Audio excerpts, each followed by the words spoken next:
Ya'ti yaumal qiyamah, ada orang yang datang pada hari kiamat bisyamin, puasanya banyak, wa sholatin, sholatnya banyak, wa zakatin, zakatnya banyak, wa hajjin, hajinya banyak, ibadahnya banyak.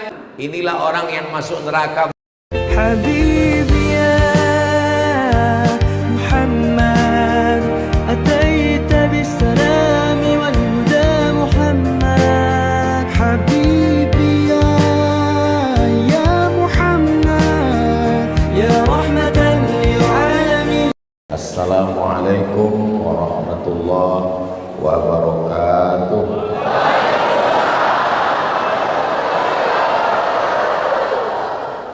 Kalau Tuan pergi ke Batam, jangan lupa memancing ikan. Dari bunyi sambutan salam, sepertinya jamaah belum makan. Apa kabar Bapak Ibu semua? Sehat? Alhamdulillahi Rabbil Alamin. Allahumma sholli ala Sayyidina Muhammad wa ala ali Sayyidina Muhammad. Semoga kita semua mendapat syafaat Nabi Muhammad sallallahu alaihi wasallam. Amin ya rabbal alamin. Tema halal bihalal kita dua: menjaga fitrah, menjaga ukhuwah. Sebelum kita masuk kepada dua ini, yang pertama kita bahas dulu adalah halal bihalal. Halal itu asal katanya ada dalam Al-Quran. Bapak Ibu semua hafal ayatnya. Rabbishrahli sadri wa yassirli amri wahlul uqdatan min lisan. Ini enaknya tausiah di Konawe Utara ini, orangnya hafal Quran. Wahlul artinya lepaskan, uqdatan ikatan, min lisani yang ada di lisan saya. Ikatan-ikatan, jeratan-jeratan yang ada di lidah saya sehingga ngomongnya nggak lancar, tolong lepaskan. Jadi makna halal itu artinya mengurai yang kusut, mencairkan yang beku, menyambung yang patah. Jadi kalau selama ini ada hubungan kita yang patah disambung kembali, kalau selama ini hubungan kita kusut menjadi terurai, kalau selama ini yang beku menjadi mencair. Mudah-mudahan setelah halal bihalal ini semuanya menjadi lebih baik insyaallah. Sama seperti kalau kita pergi ke kota Makkah, kota Madinah, mudah-mudahan kita bisa berangkat haji dan umroh, amin. Pergi dari hotel bawa uang 20 rial, ada orang jual jilbab, lalu bapak beli untuk oleh-oleh istri di rumah. Berapa jilbabnya? 20 rial. Saya kasih uang saya, jilbabnya saya ambil. Lalu orang Arab itu bilang, halal? Halal. Maksud halal, barang saya kamu ambil, uang kamu saya terima. Setelah itu kita tidak ada lagi hubungan yang jelek-jelek. Saya ikhlas menerima uang kamu, dan kamu pun ikhlas menerima jilbab saya.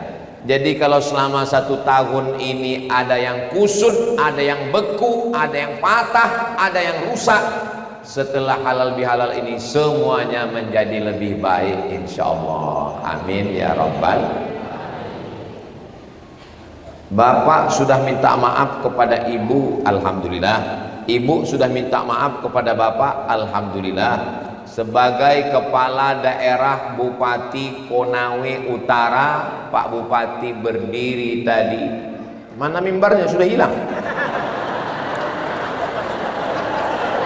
Beliau, makanya mimbar ini mesti dijaga. Kalau tidak dijaga diambil orang. Beliau tadi saya dengar mengatakan, saya mohon maaf. Apakah Bapak Ibu masyarakat Konawe Utara memaafkan beliau? Selesai.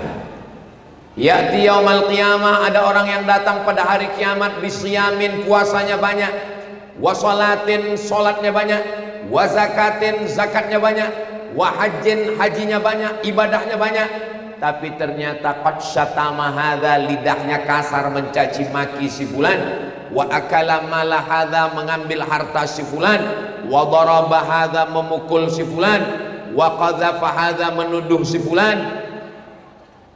Maka puasanya terbang, sholatnya melayang, hajinya hilang. Inilah orang yang masuk neraka bukan karena berzina, bukan karena riba, bukan karena narkoba, tapi masuk neraka karena perbuatan aniaya, menzolimi orang lain. Mudah-mudahan kita semua sudah minta maaf kepada jiran, tetangga, kawan dan sahabat kita semuanya, insya Allah. Amin ya rabbal. Ustadz Abdul Somad itu ada minta maaf ya. Saya biasanya setiap di ujung ceramah pasti minta maaf. Demikianlah tausiah ini saya sampaikan. Kalau ada kata-kata yang tidak berkenan di hati Bapak Ibu semua, saya mohon maaf. Belum selesai, ini baru contoh saja. Apakah Nabi Muhammad SAW pernah minta maaf? Kalau saya dalam ceramah itu ada seperti bunyi bertanya, Bapak Ibu jangan merasa berat, nggak usah dijawab, nanti saya jawab sendiri. Apakah Nabi Muhammad SAW itu pernah minta maaf? Nggak usah dijawab, saya jawab sendiri. Nabi naik ke atas mimbar hari Rabu, Nabi meninggal hari Senin, Selasa, Rabu, Kamis, Jumat, Sabtu, Ahad, Senin. 5 hari sebelum meninggal Nabi naik ke atas mimbar. Apa kata Nabi? Man kuntu jalattu lahu zahran, siapa yang pundaknya pernah saya cambuk, ketika saya mencambuk kuda, ujung cambuk kena pundaknya, dia sakit hati, dia sakit pundak, mau membalas, hadza zahri, ini pundak saya, silakan balas. Man kuntu syatamtu lahu irdan, siapa yang harga dirinya pernah tersinggung, tersakiti, lidah saya kasar menyinggung perasaannya, hadza irdi falyastaqit minhu, silakan balas. Siapa yang uangnya pernah saya pinjam, maka ketika itu berdiri seorang sahabat Nabi. Apa kata dia? Innalaka alayya 3 darahim, kamu punya utang 3 dirham. Ketika Nabi bertanya siapa yang pundaknya tersakiti, semua diam. Siapa yang hatinya sakit, semua diam. Artinya kalau pundak sakit bisa dimaafkan, hati sakit bisa dimaafkan, tapi uang berat. Sahabat Nabi mengatakan, kamu punya utang 3 dirham. Nabi punya sepupu namanya Fadl bin Abbas, anak Abdul Abbas. Kata Nabi, idfa ya Fadl, bayar wahai Fadl. Nabi Muhammad dijamin masuk surga, makhluk termulia, pemimpin Nabi dan Rasul, minta maaf. Lalu siapa kita tidak mau minta maaf? Makanya orang yang tidak minta maaf, kamu kenapa tidak minta maaf? Nanti nunggu Idul Fitri. Memangnya yakin malaikat maut datang setelah Idul Fitri? Minta maaf tidak perlu nunggu bulan Syawal, minta maaf kapan saja. Jangan sampai tidur malam masih menyimpan marah, dendam, kecewa, sakit hati. Sebelum tidur malam semuanya sudah plong bersih. Bismika Allahumma ahya. Jangan dibaca sekarang, mau tertidur nanti. Saudara yang dimuliakan Allah Subhanahu wa taala. Jadi sebetulnya Islam itu mengajarkan kita untuk tidak menyimpan dendam, kecewa, marah, sakit hati. Karena kalau disimpan dalam hati, memori kita berat. Handphone itu kalau terlalu banyak video, terlalu banyak gambar, itu dia error, lama, hang, maka mesti dibuang. Duduk sejenak untuk membuang. Begitu juga kalau ada beban-beban di hati dan pikiran itu dibuang, sehingga dia tidak memberatkan. Karena kalau hati dan pikiran kita berat, menggumpal, tidak hanya menjadi penyakit hati, tapi menggumpal menjadi kolesterol, diabetes meletus, asam lambung, asam urat, dan asam-asam lainnya. Mudah-mudahan kita semua sehat walafiat insyaallah. Sallallahu ala Muhammad, sallallahu alaihi wasallam, sallallahu ala Muhammad, sallallahu alaihi wasallam. Ya Nabi salam alaika, ya Rasul salam alaika, ya Habib salam alaika, salawatullah alaika. Sallu ala Nabi Muhammad, Allahumma salli wa sallim wa barik alaih. Kenapa orang tidak mau minta maaf? Orang tidak mau minta maaf karena sombong, merasa diri hebat, merasa amal sudah banyak, merasa lebih mulia, merasa lebih tinggi. Saya lebih tinggi, tempat saya lebih tinggi, karpet saya 2 lapis. Saya tidak duduk di bawah, saya berada di atas pentas. Di atas pentas ada karpet, di atas karpet ada sajadah. Abdul Somad, kau jangan merasa lebih tinggi, karena ada yang lebih tinggi lagi. Inilah masjid yang ada orang lebih tinggi dari bupati, lebih tinggi dari wakil bupati, lebih tinggi dari ketua penggerak PKK, lebih tinggi dari ketua majelis taklim, lebih tinggi dari bapak kepala dinas, kepala badan, kepala kantor, ada kepala maupun tidak berkepala, lebih tinggi dari bapak Kapolres, bapak Dandim, bapak Kajari. Yang lebih tinggi adalah ya mereka yang di atas. Saudara yang dimuliakan Allah Subhanahu wa taala. Jadi kenapa orang tidak minta maaf? Ya karena merasa dia lebih tua, saya lebih senior, saya lebih berpangkat, saya lebih berpengalaman. Rendahkan diri kita, jangan sombong. Kenapa? Karena rumput yang kau injak di bawah tapak kakimu besok pagi tumbuh di atas kubur. Boleh untuk buat video nanti pulang dari sini, ambil kamera. Kata-kata hari ini, Bu. Jangan sombong. Rumput yang tumbuh di bawah tapak kakimu besok pagi tumbuh di atas kubur. Kenapa mesti sombong? Lahir ke dunia tidak membawa apa-apa. Ada orang Konawe Utara ini yang lahir bawa STNK BPKB? Nggak ada. Ada ibu-ibu yang lahir bawa gelang emas cincin anting? Nggak ada. Lahirnya nggak bawa apa-apa, matinya pun nggak bawa apa-apa. Tapi hisapnya lama gara-gara apa-apa. Maka hati-hati dengan, tapi jangan gara-gara ceramah ini nanti pulang pas ditanya siapa yang ceramah tadi, Ustadz apa-apa itu, judul pengajiannya entah apa-apa aja. Lahir ke Konawe Utara nggak bawa apa-apa, mati pun nggak bawa apa-apa. Tapi kita lama pertanyaan di akhirat karena apa-apa. Saat lahir ke dunia tangannya menggenggam. Coba lihat anak yang baru lahir itu, semuanya tangannya menggenggam. Tapi orang yang meninggal dunia tangannya terbuka. Kenapa? Karena waktu pertama lahir ke dunia, dunia ini mau digenggam. Tapi begitu sudah mati menghadap Allah, ternyata tidak ada yang bisa digenggam, semua dilepaskan.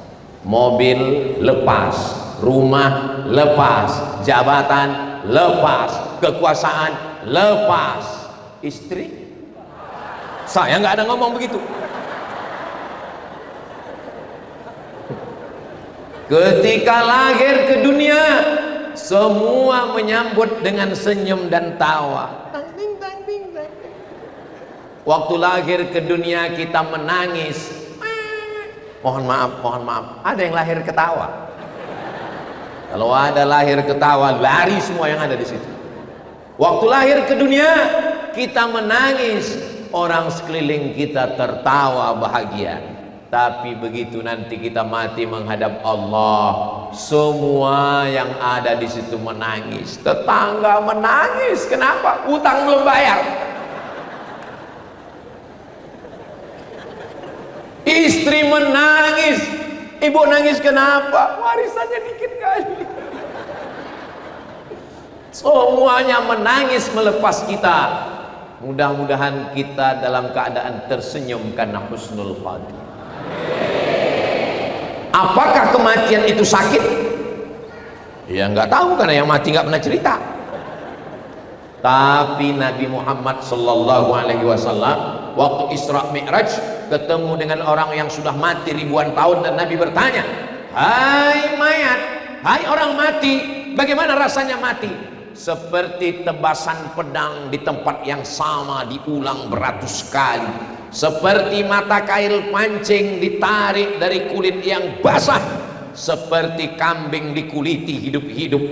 Tapi kenapa orang mati tersenyum? Ketika dibuka penutup wajahnya tersenyum.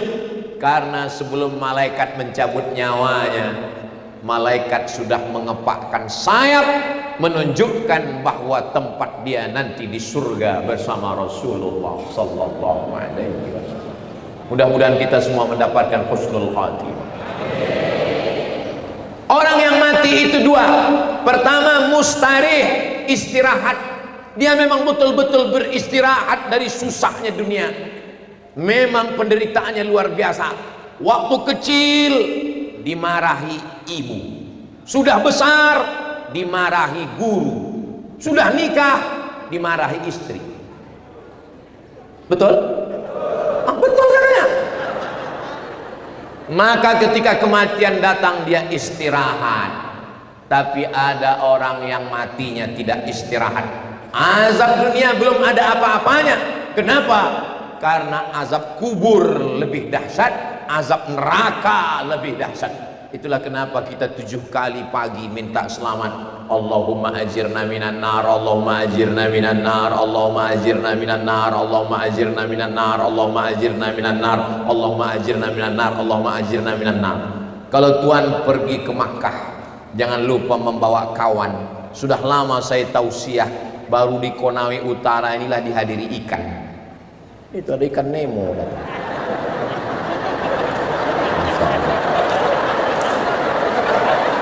Tadi Pak Bupati mengatakan Konawe Utara ini Ustadz Somad punya gunung, punya daratan, punya hutan, punya sawah, punya pantai. Ikan-ikan di sini matinya cuma 1 kali. Saya waktu Pak Bupati ngomong begitu saya percaya, cuman buktinya terlihat langsung di masjid. Saking banyaknya ikan di Konawe Utara. Begitulah orang Konawe Utara ingin mendengar pengajian. Suaminya datang, istrinya pergi, anaknya kecil mau ikut dibawa. Supaya nggak nangis, dibelikan balon. Mudah-mudahan anak-anak yang dibawa ini semua menjadi anak-anak yang soleh dan solehah. Kalau sudah terbiasa dibawa ke masjid, tadi saya tanya panitia, nanti tablik akbarnya di tanah lapang apa di masjid? Di masjid Ustadz. Alhamdulillah, saya senang tablik akbar di masjid, dapat pahala iktikaf, dapat doa dari malaikat-malaikat, dan yang paling penting nggak panas. Karena kalau siang tablik akbar di luar itu seperti di padang mahsyar. Tapi kita alhamdulillah masjidnya besar, cantik, indah. Yang membangun masjid, yang mewakafkan tanahnya dengan tanda tangannya, dengan kekuasaannya. Harimau mati meninggalkan belang, gajah mati meninggalkan gading, manusia mati meninggalkan hutang. Makanya kalau jadi pemimpin, tinggalkan masjid agung, tinggalkan masjid raya, tinggalkan masjid Islamic Center. Presiden Republik Indonesia berkuasa dari sejak merdeka dari Belanda sampai gerakan 30 SPKI, 20 tahun jadi presiden, meninggal, tumbang Orde Lama, tapi dia tetap dapat aliran pahala Presiden Insinyur Soekarno karena dia sempat mendirikan Masjid Istiqlal, masjid terbesar se-Asia Tenggara. Malaysia, Brunei, Singapura, Thailand, semuanya tidak ada masjid terbesar di Jakarta. Habis Orde Lama, berdiri Orde Baru, 32 tahun menjadi presiden Jenderal Soeharto, tapi dia berpikir kekuasaan tidak lama, meninggal.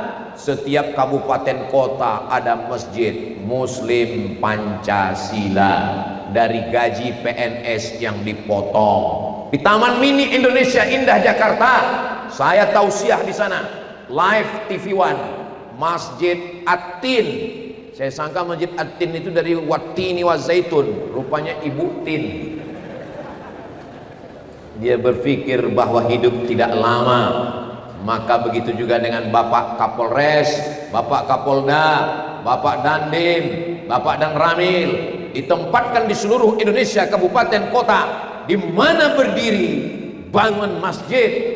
Kami yang nggak bisa bangun masjid, Pak Ustadz, makmurkan dengan sholat berjamaah. Nggak bisa sholat, Pak Ustadz, disolatkan.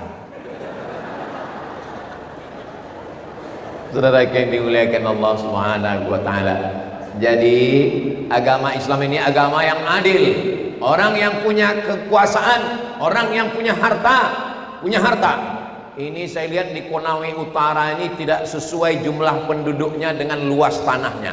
Masih banyak tanah kosong. Maka tidak berlaku di sini keluarga berencana. Bukan kata saya, kata Pak Bupati. Makanya mesti di masyarakatnya mesti bertambah, karena jumlah penduduknya tidak sampai 100.000 orang. Sementara kebunnya luas, tanahnya luas, bisa bangun pondok pesantren, bisa bangun masjid. Selesai acara Ustadz Somad Tabligh Akbar di Konawe Utara, bicara tentang tanah wakaf bangun masjid, langsung orang Konawe Utara datang ke Ketua Majelis Ulama Indonesia, Pak Kiai Andre Guruta, Tuan Guru, itu tanah saya wakafkan.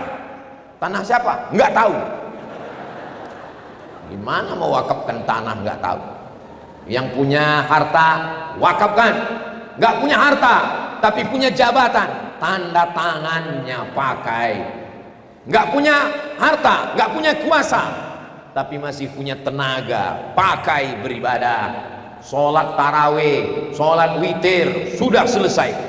Halal bihalal, hubungan dengan Allah insya Allah sudah bersih. Keluar dari Ramadan seperti bayi yang keluar dari rahim ibunya.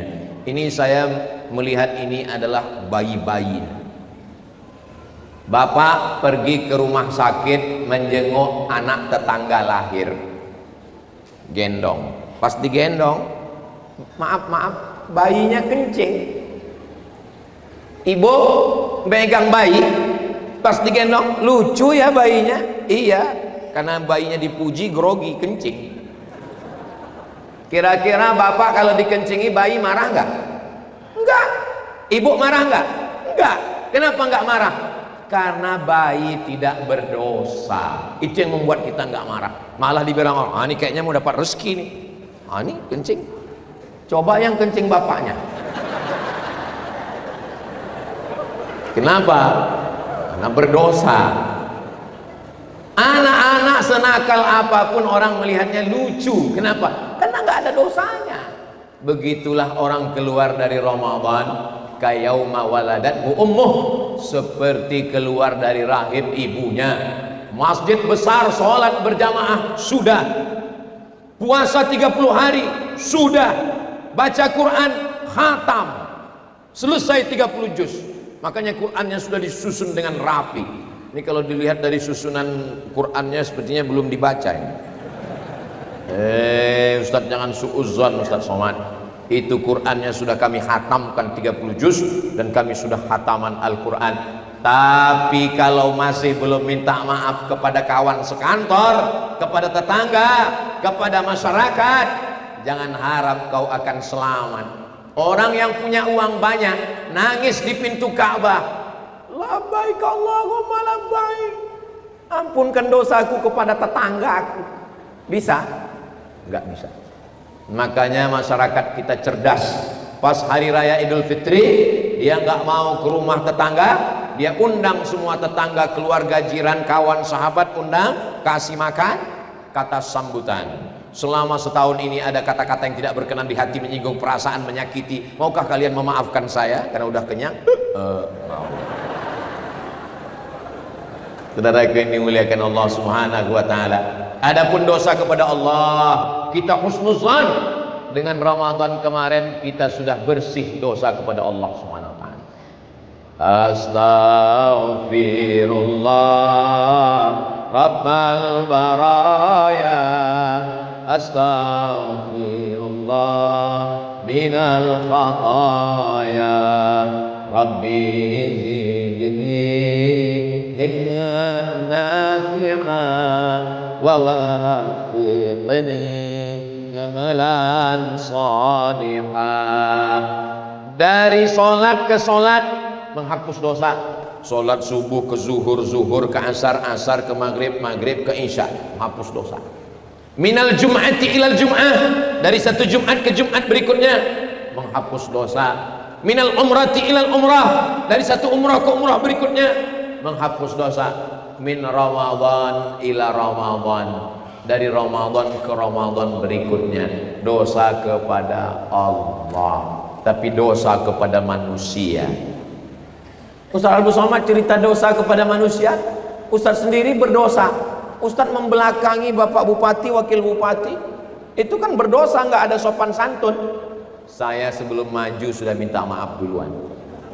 Pak Bupati, Pak Wabub, saya maju ke depan. Silakan Pak Ustaz. Makanya sebelum maju tadi ke depan, saya minta maaf dulu kepada mereka. 10 jari saya angkat begini, dan mereka semuanya mengangguk.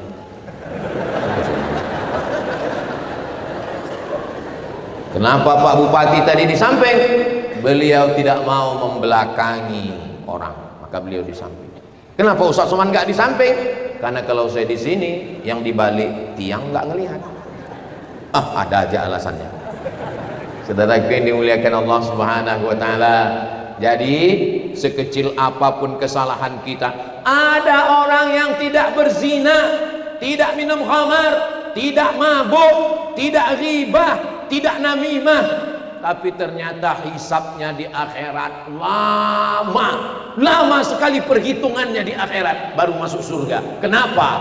Karena ternyata dia diundang makan. Habis makan pulang, SMP siap makan pulang. Pas pulang dagingnya nyangkut, dicongkel pakai lidah nggak keluar, nggak sabar nunggu sampai rumah. Dia ambil ranting dari pohon tetangga yang tumbuh di depan pagar, dia ambil, dia congkel. Alhamdulillah, ternyata gara-gara ujung ranting itulah hisabnya lama di akhirat. Ini Ustadz nakut-nakuti kami? Enggak, ini kitabnya ada. Kitabnya apa? Nama kitabnya Risalah Al-Qusyairiyah, kitab tasawuf tentang berhati-hati dengan perkara yang kecil. Orang jatuh bukan karena batu yang besar, tapi orang jatuh karena kerikil yang kecil. Orang terperosok bukan ke dalam jurang karena melihat jurang orang berhati-hati, tapi terperosok ke dalam kulit pisang masuk ke lubang yang kecil. Maka hati-hati, jangan sampai hanya gara-gara ujung tangkai ranting pagar rumah orang. Kalau hanya ranting pagar rumah orang menyebabkan lama, bagaimana dengan yang memotong pagar rumah orang? Bagaimana dengan yang menzolimi orang? Kalau mengambil ujung rantingnya aja lama, bagaimana kalau mengambil istri orang? Ustadz Somad ini ceramahnya nyinggung perasaan aja, berarti kau melakukan. Kunci dengar ceramah Ustadz Somad satu, jangan tersinggung. Kenapa? Ada beberapa orang tersinggung, pulang meninggal. Bukan karena tersinggung, karena ajalnya sudah sampai.